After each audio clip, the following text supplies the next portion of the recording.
Hi, xin chào mọi người nhé. Hôm nay mình sẽ đưa mọi người đi tham quan phiên chợ Cán Cấu nhé mọi người. Đấy, cho mọi người xem quanh một vòng đây này. Đấy, bán rất là nhiều quần áo dân tộc Mông luôn nhé mọi người.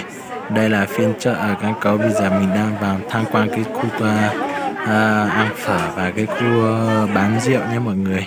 Đấy, bây giờ mấy cô đang thử rượu xem có chuẩn rượu, còn tỷ lệ pha với men thì say không đồng đều nhé mọi người. Đấy, bây giờ mấy cô đang thưởng thức rượu đây nhé mọi người nhé. Bán rượu thế mà vui thế cơ mọi người. Đi chợ mà đông vui như này thì quá ok mọi người. Đấy, bây giờ mình đã về đến chỗ người ta bán đồ nướng nhé mọi người. Bán đồ nướng rất là nhiều và bán thuốc năng đó nha mọi người nhé. Đấy, nhìn em ăn phở đúng là ngon thật, nhìn mà nó thèm hết cả nước miếng này nhé mọi người nhé. Đấy, bây giờ em vừa bán đồ nữa mà vừa ăn sáng luôn nhé mọi người nhé. Mời mọi người qua ăn cùng luôn nhé.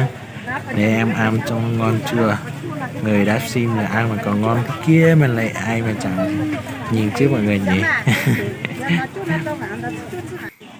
Đấy, mọi người cùng mình đi xem yến của dân tộc Mông nhà mình cũng khá là đẹp và mẫu rất là mới luôn nhé mọi người nhé.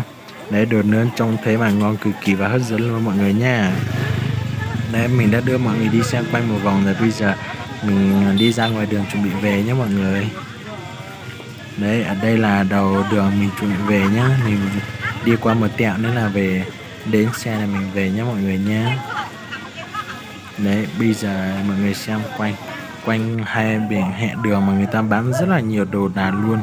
Về đến xe mình thì mình cũng có quay thêm một cảnh mọi người xem là bán yến nhé mọi người.